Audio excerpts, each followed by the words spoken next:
o nosso SIMA foi Sistema Integrado de Monitoramento Ambiental na Fronteira Oeste. Integrado.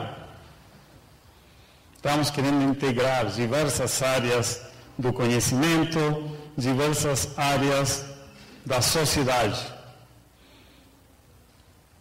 Monitoramento. Ficar de olho no que está acontecendo. Diferença de ficar totalmente fora, ausente do que acontece lá fora. Então, monitorando, olha aí, o que está acontecendo onde? No ambiente.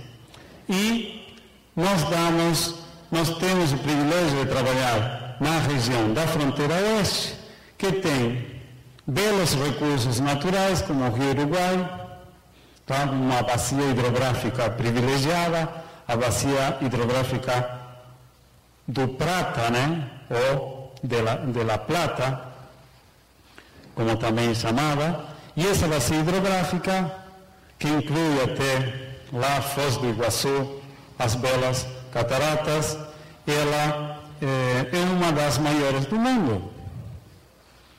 Muito importante para o planeta como um todo. E ainda somos fronteira com a Argentina e com o Uruguai também, um pouco mais para o sul.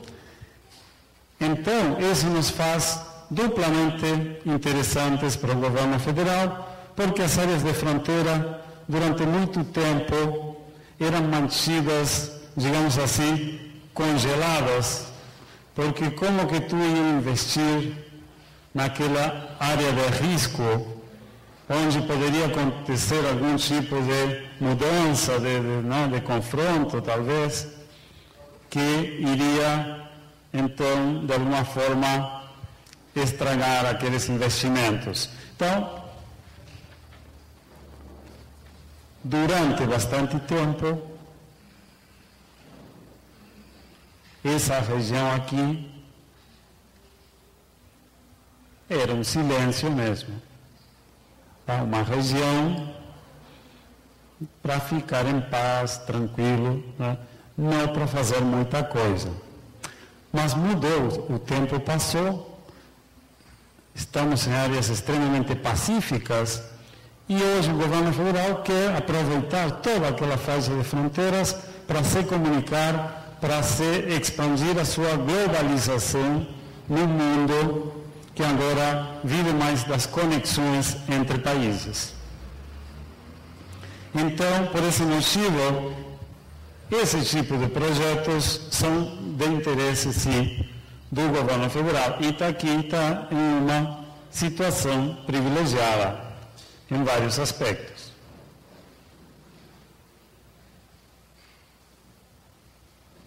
Eu estou aqui com a... Aqui ele. Então, para desenvolver qualquer trabalho que tenha a ver com problemas reais, com os problemas gritantes que está tendo a nossa sociedade, e ao mesmo tempo para lidar com as soluções que também estão muito fortes, muito ativas, nós precisamos de essa equipe interdisciplinar, que estaria representada aqui por todos os presentes aqui nessa sala. Essa é a equipe interdisciplinar que virá resolver os problemas ambientais da região, as próprias pessoas.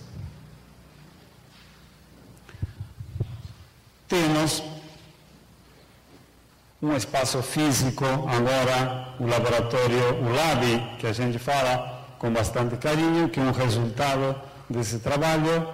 Tá? O professor Ricardo Carpes, ele tem tido um papel muito importante para a concretização desse sonho de ter um espaço físico. O professor Eloir, atual diretor do campus também, e toda a comunidade acadêmica, com a sua força, participando dos trabalhos, né?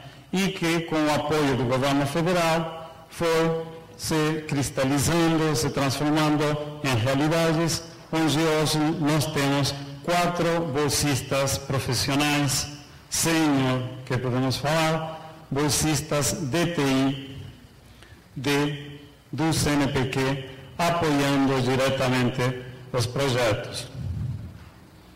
2 deles, a Carla e o Fábio, após uma muito bem sucedida tarefa aqui em Itaqui, foram contratados em São Paulo por uma universidade particular e recentemente viajaram, né, tendo cumprido justamente um ciclo, né, que misteriosamente parecia que realmente estava fechando, assim, estava redondinho o trabalho deles, e aí veio na sequência agora a renovação com novos pesquisadores que estão trazendo um perfil muito importante, muito necessário para o momento atual dos nossos projetos.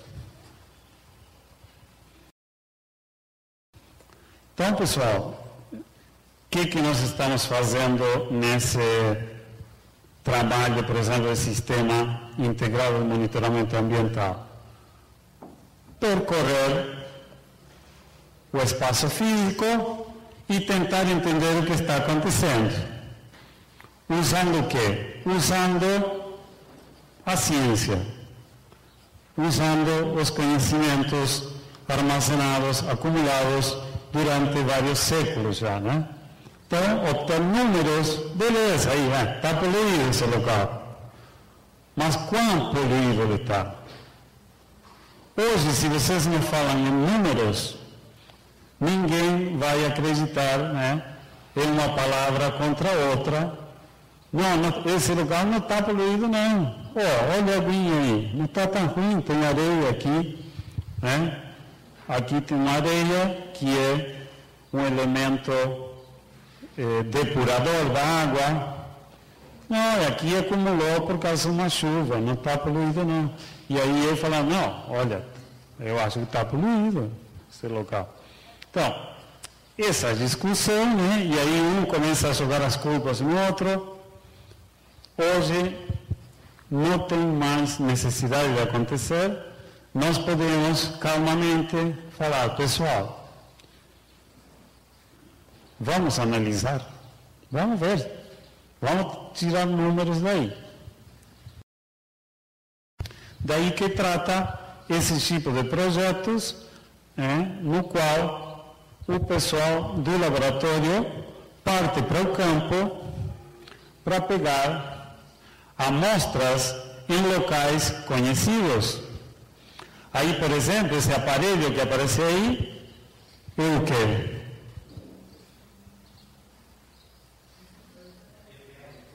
Um GPS, né? Um GPS que a equipe está levando junto e que vai permitir que a informação que eles obtenham daquele local fique como? Armazenada e com que aditivo, com que temperinho lá? Georreferenciado, ou seja, nós vamos conseguir voltar para lá, porque vamos saber as coordenadas geográficas daquele local. E mesmo uma pessoa que nunca foi nesse local vai poder voltar naquele mesmo local na base das nossas coordenadas geográficas, uma vez que estejam bem entendidos os conceitos por trás delas, né? Então, o mapeamento, por exemplo, de áreas de inundação, né, a parte de saneamento, a parte social das comunidades que estão ocupando esse espaço físico, né? O ciclo das águas, o que acontece quando chove, né? E o esgoto das nossas casas vai para onde? E quanto esgoto que nós estamos produzindo? E o arroz, quando puxa a água Quanta água que está puxando mesmo? E será verdade que se eu não uso aquela água do arroz, eu estou fazendo um bem? Ou então é uma água, como falam às vezes os produtores, essa água vai parar no mar mesmo, lá na desembocadura do Rio de la Plata, né? Ela sai para o Oceano Atlântico, vai parar no mar, eles falam. Tá? Então, nós não sabemos, temos que analisar todo o espectro, todas as situações que acontecem com essa água para poder realmente falar com a autoridade. Aí hoje, o professor Victor, por exemplo, na palestra, estava nos falando que hoje nós temos software, ou seja, manifestações da inteligência humana em forma de programas de computador, tá? Que facilitam o nosso trabalho na integração, por exemplo, de dados ambientais para poder responder tudo isso aí. Logo em seguida da minha palestra, tá? Dessa apresentação, vocês vão ser desafiados para falar, para vocês darem a sua opinião, sua contribuição, seu pensamento aqui nesse debate, colocar para esse debate. E nós vamos estimular um debate agudo, né? Um debate inteligente no sentido de a gente se animar a pensar juntos, tá? E não ficar ofendido se alguém pensa diferente, ou dá uma risadinha também com o nosso pensamento. Não tem problema. Agora a gente tem que se animar a pensar mais exatamente, né? Mais incisivamente.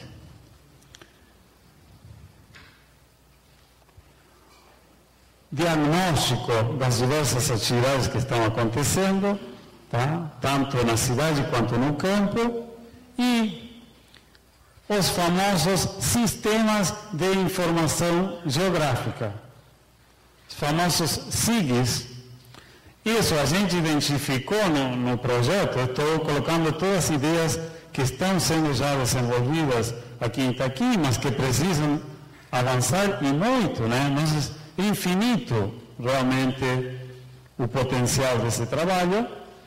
E os tais de sistemas de informação geográfica, hoje daqui podem surgir, cada um de nós poderia sair daqui com a tarefa ou a ideia de criar um sistema de informação geográfica diferente. O sistema da saúde, por exemplo, mas dentro da saúde, quantos itens diferentes tem? Só com a saúde já poderíamos sair aqui, cada um com uma tarefa de criar um sistema de informação geográfica. Agora, para que esses levantamentos? Para que o conhecimento da região e como processar essa informação? Para quê? Olha, para a gente entender melhor, para a educação de nós e da sociedade como um todo. E os mapas, além de, como o professor Alexandre falou, ninguém quer mais olhar para tabelas de informação. A gente quer olhar para imagens e mapas que nos falem o que está acontecendo. Então, vocês mesmos hoje estão chegando no ponto que nos colégios, na universidade, nós podemos estar nós mesmos fazendo esses mapas. E isso é o que esses projetos estão achando muito valioso. Não adianta a equipe aqui, reunir todos vocês e falar: pessoal, aqui estão todos os mapas de Itaqui, vocês não precisam se preocupar com fazer nenhum mapa de Itaqui. Não é mais assim. Agora, o pensamento é tu vai ter que fazer um mapa lá, tu mesmo. Não, mas já foi feito. Não interessa que foi feito. Tu vai ter que fazer de novo, porque é aí que vem a conscientização. Tu, vamos supor, se és professor do ensino básico, do ensino fundamental, tu, se és funcionário da prefeitura, tu mesmo convence que tu faça teus próprios mapas para começar aquilo lá a ficar dentro de ti e das outras pessoas. Então, eles são uma ferramenta de educação, de conscientização. Daí, esses softwares livres, que são tão importantes para apoiar a gente. Porque, por exemplo, um software para fazer mapas, se eu tiver que pagar, não sei se alguém tem uma noção de quanto pode chegar a custar um software.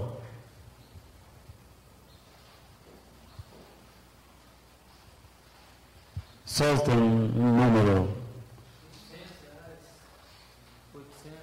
R$800. Daí, bem para cima. Né? Conforme os softwares livres estão cada vez melhores, realmente está tendo softwares talvez por R$800. Mas aí eu tenho que usar uma chave parecida com essa vermelhinha aqui que foi conectada para eu poder usar esse aparelho, eu tenho que ter uma chave para usar aquele software. Aí se eu tiver na escola 50 computadores, eu deverei comprar uma licença coletiva e aí começam as coisas a ficar muito mais caras. Comparem isso com vocês trabalharem livremente e simplesmente poderem ir para um lugar, para uma escola, para uma secretaria de uma prefeitura e falar, pessoal, vocês não têm que gastar nada, só neurônio, só energia cerebral aqui para conseguir aproveitar toda essa tecnologia, todo esse conhecimento acumulado agora em forma de programas.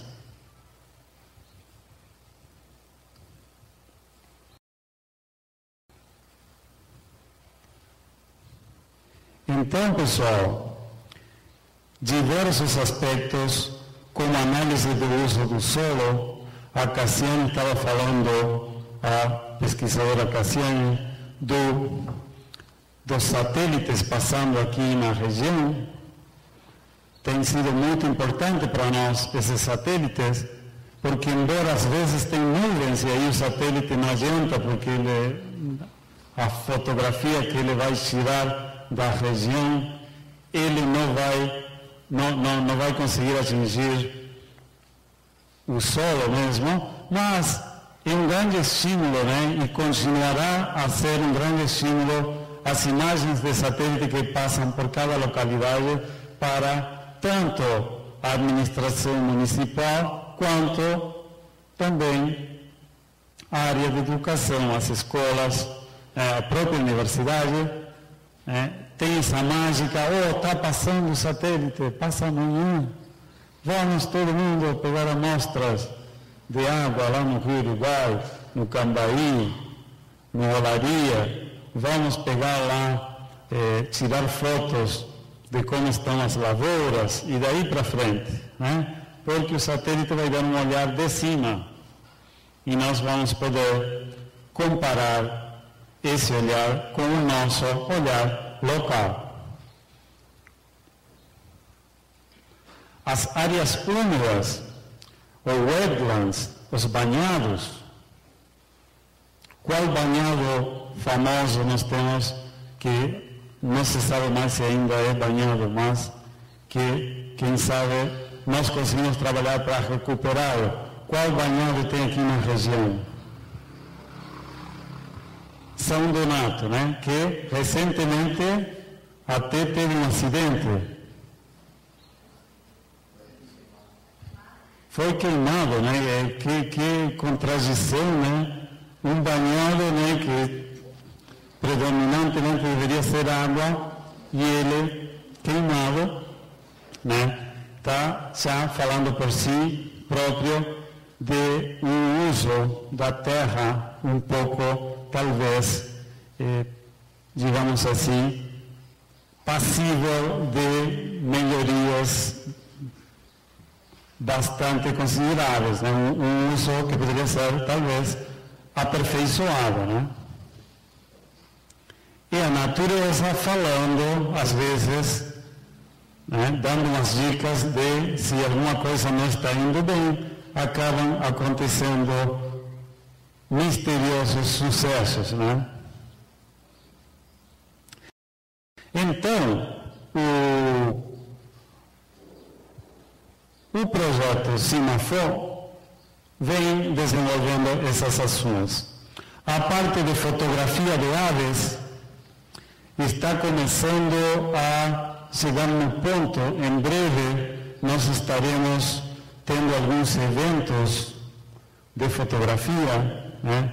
Nós queremos impulsar cada vez mais a observação da natureza, aproveitar o Rio Uruguai para sentir essa força da natureza, tá? Isso faz parte do nosso trabalho.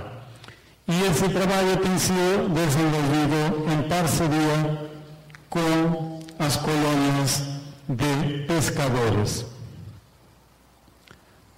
Por que, pessoal, que as colônias de pescadores se adaptam tão bem aos projetos de cunho ambiental, o ambientalista?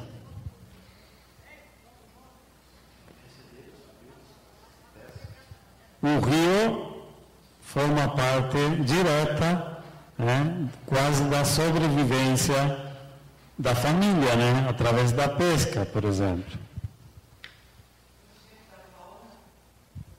Conhecimento da fauna e da flora local, né? Então, uma necessidade por um lado, e essa necessidade que tem produzido um conhecimento. Então, um grupo muito interessante para desenvolver ações. Por outro lado, o Brasil está de olho nessa comunidade. E por que eu estou falando isso? Qual ministério que, digamos assim, recentemente até foi criado? O Ministério de Aquicultura e Pesca, né? Quer dizer que o Brasil, e essa inteligência oculta que eu estou falando, está enxergando nessa comunidade um potencial bastante grande. Tá? Agora, nem todo é beleza, nem todo é aves voando, harmonia com o meio ambiente, tá? Mas nós podemos trabalhar para que predomine esse tipo de visão. No caso, a problemática do lixo.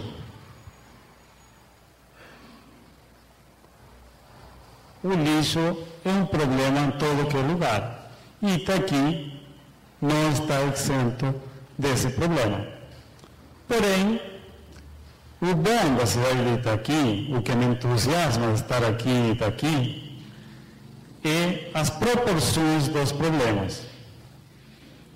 Eu acho que aqui, esse grupo de pessoas e outros que virão se unir, têm condições de enfrentar problemas como esse do lixo e resolvê-los. E transformá-los até em coisas boas, produtivas, né, até quem sabe bonitas. Por que não? Então, esse é o espírito por trás dessas ações. Vai ter workshops como esse aqui, além de alguns estudos, números específicos e palestras de alguns especialistas, também na área de lixo.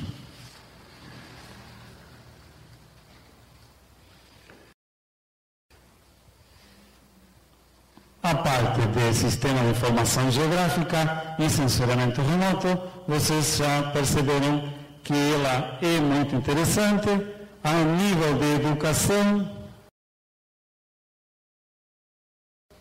O programa que a gente tem usado aqui na região para a construção de mapas, o Spring, por exemplo, existe uma versão educacional que se chama EduSpring. Então, nós temos condições de apoiar os professores da rede básica, da rede pública e os próprios integrantes da prefeitura e a nós próprios, né, para avançarmos no uso, no conhecimento dessas ferramentas. Eu posso afirmar que em 6 anos que eu estou aqui em Itaqui, os avanços têm sido bastantes. E a tendência é acelerar, né? Agora nós temos um grupo aqui, aquilo que o pessoal chama de massa crítica, um nome talvez não muito bonito, massa crítica, né? A gente se enxergar como uma massa crítica. Isso de massa crítica vem da física, na verdade, né? Que se tu não tem uma quantidade suficiente, por exemplo, no caso dos reatores nucleares, se tu não tiver uma quantidade suficiente de urânio, não vai adiantar, o reator não vai conseguir começar a produzir energia. Mesma coisa aqui conosco. Eu considero que nós atingimos uma massa crítica capaz de agora estar trabalhando de forma mais enfática, mais direta nos problemas reais da sociedade e até de forma mais prazerosa, né?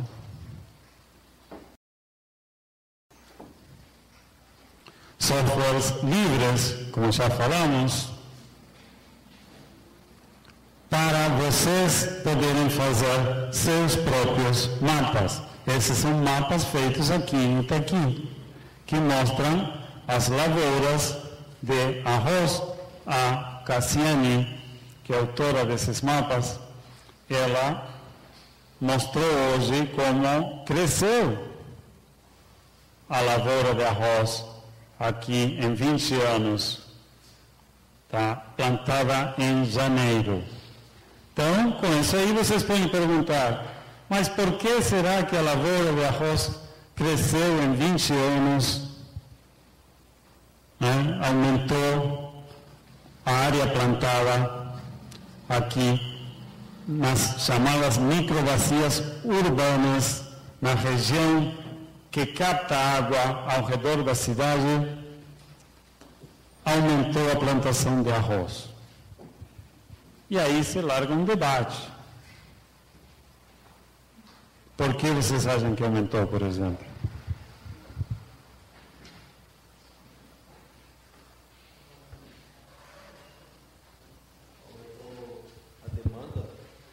Aumentou a demanda para o arroz? Seria isso? Aumentou a demanda para o arroz, o mercado, é uma hipótese.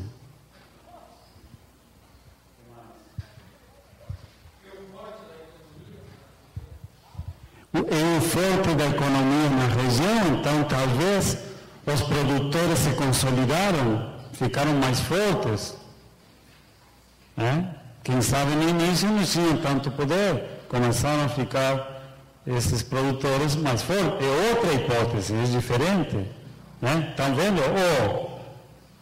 Um que tinha mais mercado, outro fala, não, é que eles ficaram mais fortes.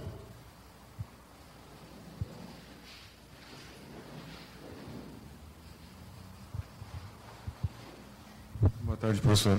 Uma contribuição que eu percebo também que os pequenos acabou vendendo essas terras para os grandes, né, devido à competitividade, daí não está sendo tão interessante produzir pouco, porque o investimento da lavoura hoje é muito alto, mesmo sendo em áreas pequenas, daí muitos produtores grandes continuam ficando cada vez maiores e os pequenos ou estão arrendando as terras ou praticamente estão passando essa lavoura para os maiores. Isso que eu observei nesse período que eu estava trabalhando aqui na região. Muito grato, senhor Diogo. Então, aparece um outro fator. Será que não é, então, uma mudança social, uma mudança na parte socioeconômica, uma transformação de pequenos produtores para grandes produtores. E aí vai, pessoal. Estão vendo como esse mapa aí nos levou a uma discussão que ainda não terminou, né? Pode aparecer alguém agora aqui falando, nem nada disso aí.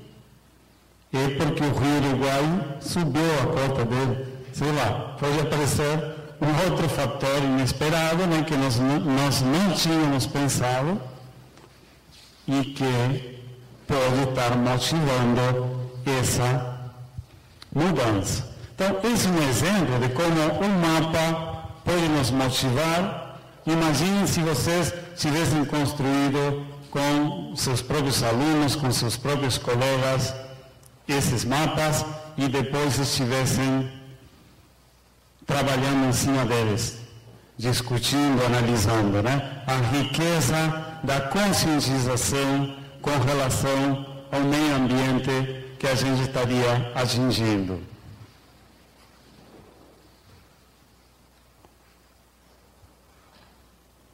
Aí uma outra visão. E o pessoal gosta de ficar prático hoje.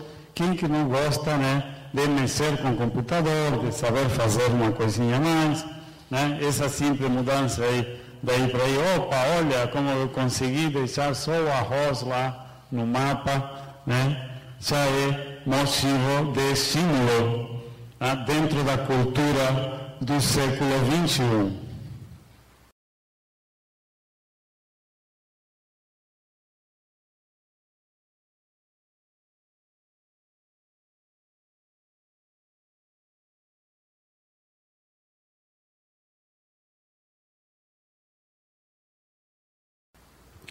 Outro tipo de mapas, esse aí de declividade, vocês estarão falando de declividade, hoje o nosso pesquisador Diogo estava falando da importância da declividade, quem sabe a declividade determinando uma otimização de custos, né? O pessoal perguntava aqui, mas passar para aquele sistema de patamares praticamente horizontais, né? Sem declividade, comparado com manter uma certa declividade, como que estão os custos, números. De novo, a equipe tem que partir para trabalhar. Vamos ver. Vamos ter que analisar quanto é o custo de realmente deixar assim como está a declividade ou de criar terraços, digamos assim, né, que mantenham a água de forma mais horizontal, de forma mais estável. Esses conceitos, aqui vocês têm áreas com cotas diferentes. Aquele azul poderia ser o rio Uruguai avançando nas épocas de enchente.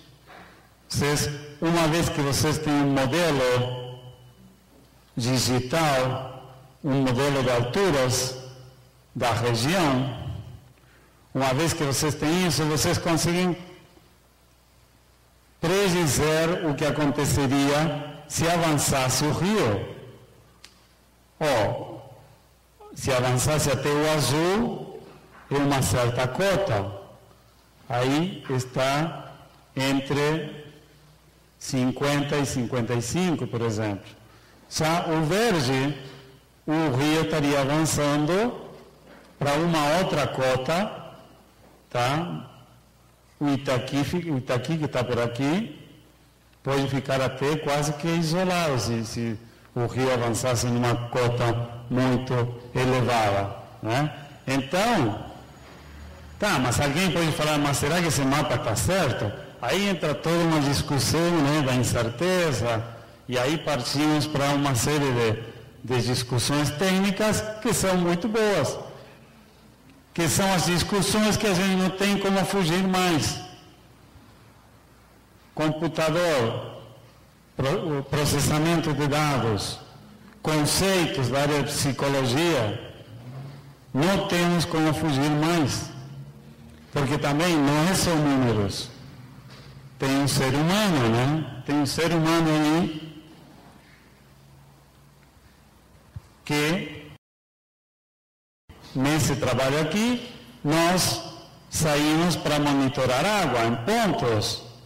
Essa é a região ao redor de Itaqui, né? Que a gente está estudando. E esses são alguns pontos que nós visitamos. Agora, com a equipe grande do laboratório, nós conseguimos superar a marca de 40 pontos, né? Estão sendo analisados uns 15 pontos no Rio Uruguai, uns 15 pontos também no Arroio Cambaí, né? Arroio Cambaí e no Olaria, Ossanga, como é conhecido também aqui em Itaqui, outros 15 pontos, né? Esses pontos, nós, no futuro, queremos ter parcerias com as escolas, com a própria prefeitura, que já ficamos sabendo, então, hoje, que ela tem seu próprio monitoramento. Vocês falam, é à toa a prefeitura por um lado, Unipampa por outro, vamos fazer um só. Eu já não concordo, acho muito legal ter dois monitoramentos. O bom é a gente se unir para processar essas informações, para verificar. Vai ficar muito mais confiável, mais legal, feito assim. Imagine se a gente tivesse a Unipampa, a prefeitura e as escolas, todos fazendo monitoramento do ambiente. Seria realmente uma situação muito favorável, né? Para entender o que está acontecendo.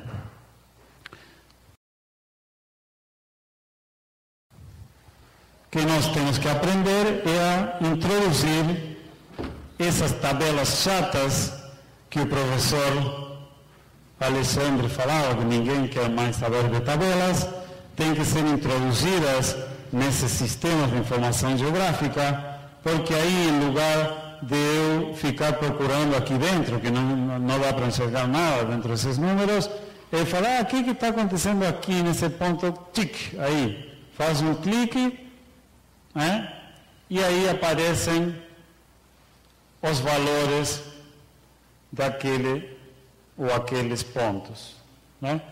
E aqui, como será que está a situação aqui? Clique, aí fica uma linha verde aqui, eu olho para cá e já posso ter, né? Aqui eu posso saber a situação daquele ponto da cidade.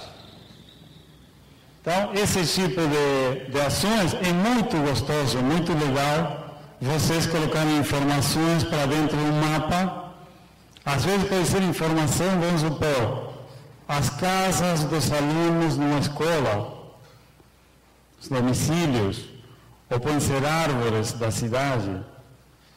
Que legal tu só clicar lá no mapa, clique, e aparecer as características daquele local, daquela casa, daquela árvore.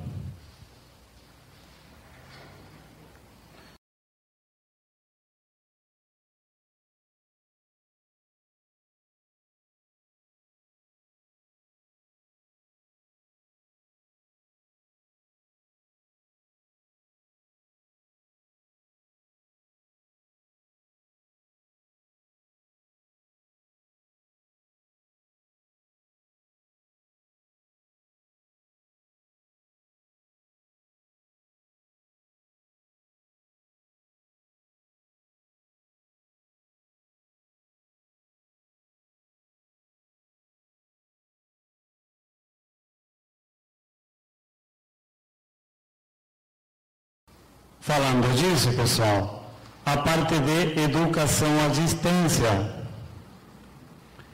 Esse workshop aqui, hoje, essas apresentações vão ser anexadas com a fala do palestrante e vão ser postadas na internet, num ambiente Moodle. E lá ainda vai ter algumas perguntas elaboradas pelos professores e algumas atividades. E vamos completar, então, um curso de 40 horas trabalhando em cima desses assuntos que estamos colocando aqui hoje, nessa reunião, nesse workshop. Então, pessoal, as ferramentas, ou chamadas também tecnologias da informação e comunicação, ambientes de ensino à distância, hoje formam parte, digamos assim, obrigatória da nossa realidade. É a maneira de manter um vínculo com as pessoas. Nós já tivemos vários professores, e agora o caso da Carla e o Fábio, que conheceram o ambiente Moodle aqui em Itaqui, o ambiente virtual. Agora foram contratados numa universidade lá em São Paulo e nos enviam a notícia: Nelson, aqui o Moodle é obrigatório. Todos os professores, por decisão institucional, têm que usar o Moodle ou outros ambientes que tem, mas o Moodle é um exemplo de software livre, no qual o professor ou qualquer pessoa que esteja querendo organizar uma informação cria esse ambiente virtual com facilidades para simular uma sala de aula, né? Para simular atividades que estariam acontecendo numa sala de aula. Então, pessoal, esse workshop está desafiando vocês também para usarem essas ferramentas e para os que quiserem, além das 8 horas que estão sendo validadas pela sua presença aqui, nós temos mais 32 horas de trabalhos no ambiente virtual.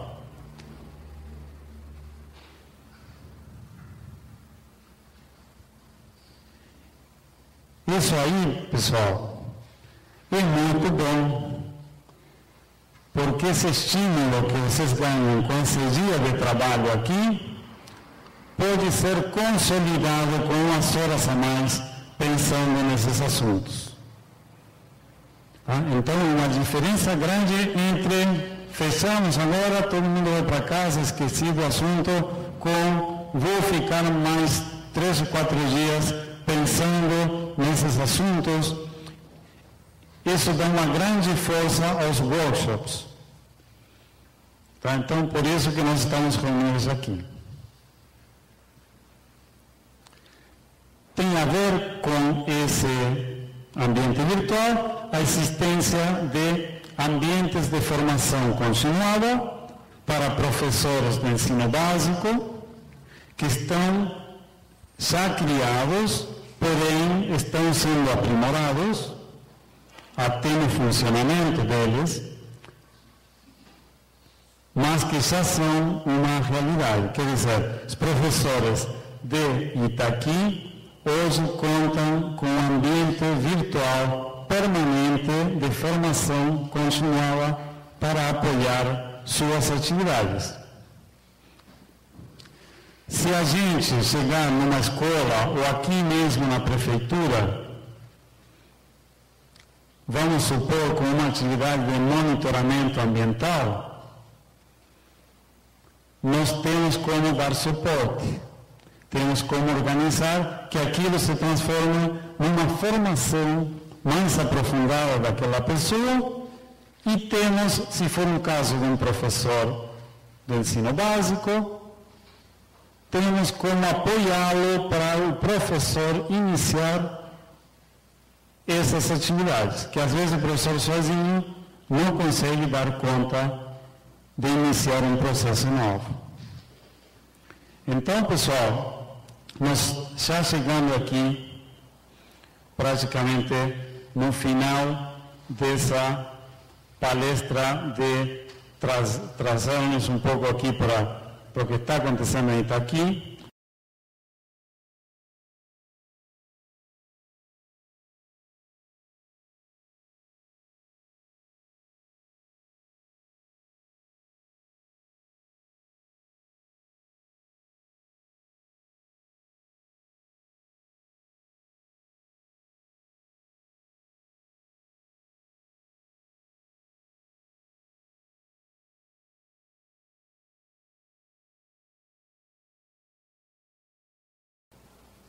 Então, tem ambientes que vão sendo criados, podem colocar os vídeos do professor falando, né?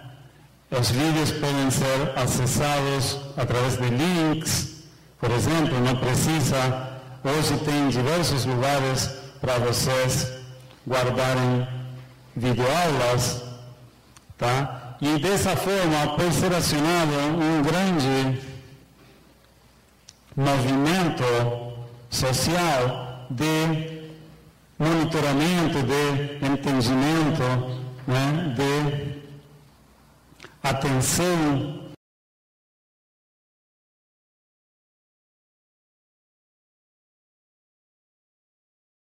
com relação ao ambiente, tá? Como aqui, que um grupo escolar acompanhou nas ações de monitoramento. Tá? Aqui, a inclusão digital, o uso da internet, né? Temos aqui pescadores que estão trabalhando em conjunto com os monitores aqui, que aí está a força do governo federal, né, que permite que essas pessoas tenham dedicação para contribuir, né, e dessa forma, por exemplo, no caso aqui estavam sendo analisadas espécies florestais da mata ciliar que os pescadores conheciam e nós, os integrantes da equipe na época, tá? Falei para vocês que essas são fotos dos inícios aqui do projeto.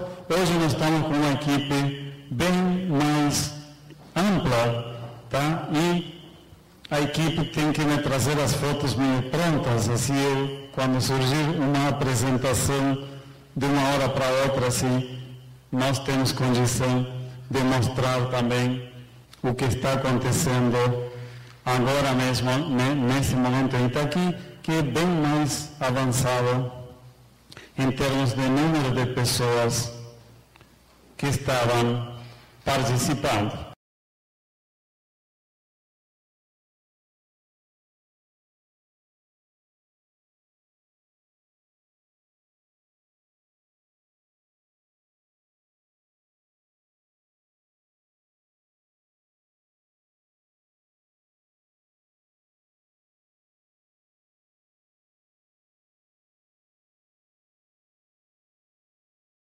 Aqui o monitoramento feito com pescadores, isso foi lá nos inícios dessas atividades, tá? Eles são parceiros para sair com a equipe para pegar amostras e fazer medições. Esse trabalho, ao mesmo tempo, é bom para a equipe que interage com o pescador e é bom para o pescador que está também aumentando as suas perspectivas, o seu conhecimento nesse trabalho.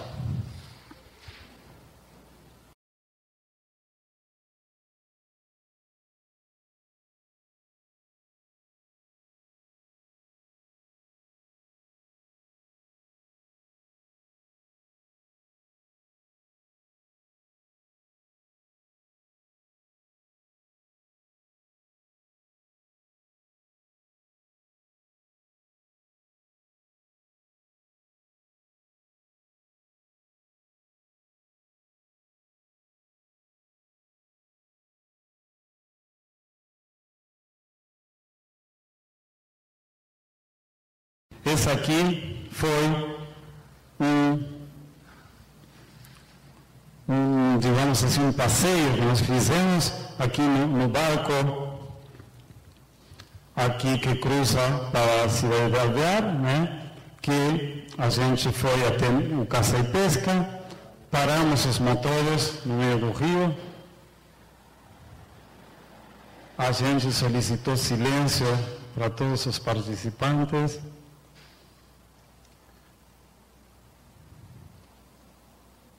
E ficamos lá curtindo o rio, sentindo a força do rio.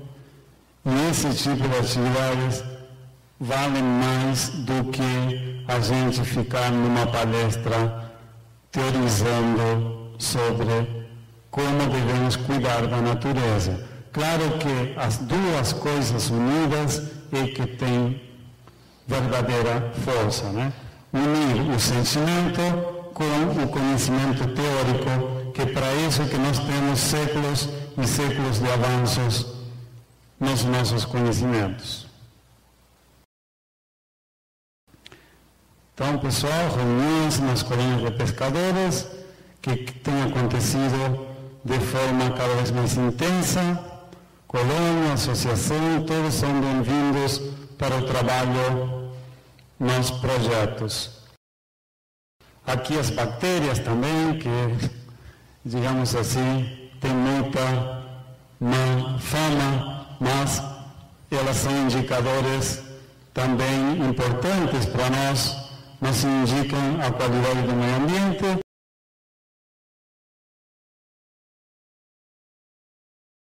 Nossos aparelhos que nos permitem trazer números, tá?